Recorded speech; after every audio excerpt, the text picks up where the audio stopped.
Grace and peace, and welcome back to Reflections of Womanhood. Today we continue our journey with another daddy girl, Mrs. Lot, and their daughters. After my father left, I saw him maybe 12 times in 20 years. When I visited him at the Veterans Hospital, I found the courage to tell him that I was pregnant. He opened a Bible and read the story of the woman caught in adultery. Then he said, God forgives you, and I forgive you. Forgive me for what?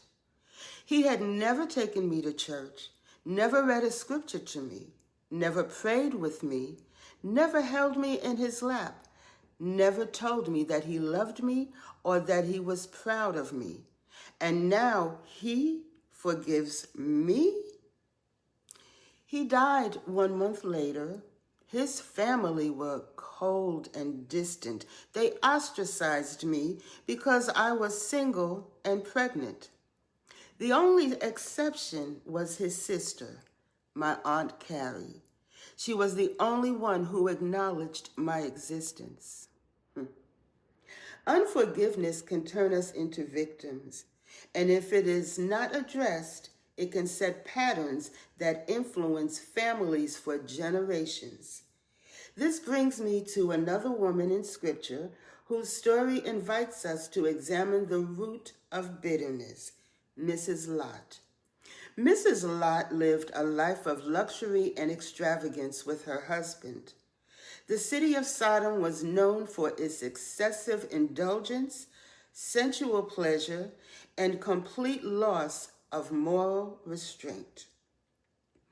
Abraham's nephew Lot, the son of his deceased brother Haran, eventually settled near the city of Sodom. At first, he pitched his tent where he could observe the lifestyle. But eventually, he moved inside the city, built a house, and even became a leader there. The people of Sodom were described as prideful, arrogant, and indifferent to the needs of others. They were inhospitable to strangers and openly practiced every form of sexual depravity. According to the Madrash, Lot chose to live in Sodom because he desired to participate in the lifestyle of its inhabitants. His moral compromise became evident when the townspeople demanded that he hand over the visiting angels. Instead of protecting his family, Lot offered his daughters to the mob. The rabbis observed that most men would sacrifice their own lives to protect their wives and daughters. Yet Lot was willing to expose his daughters to abuse.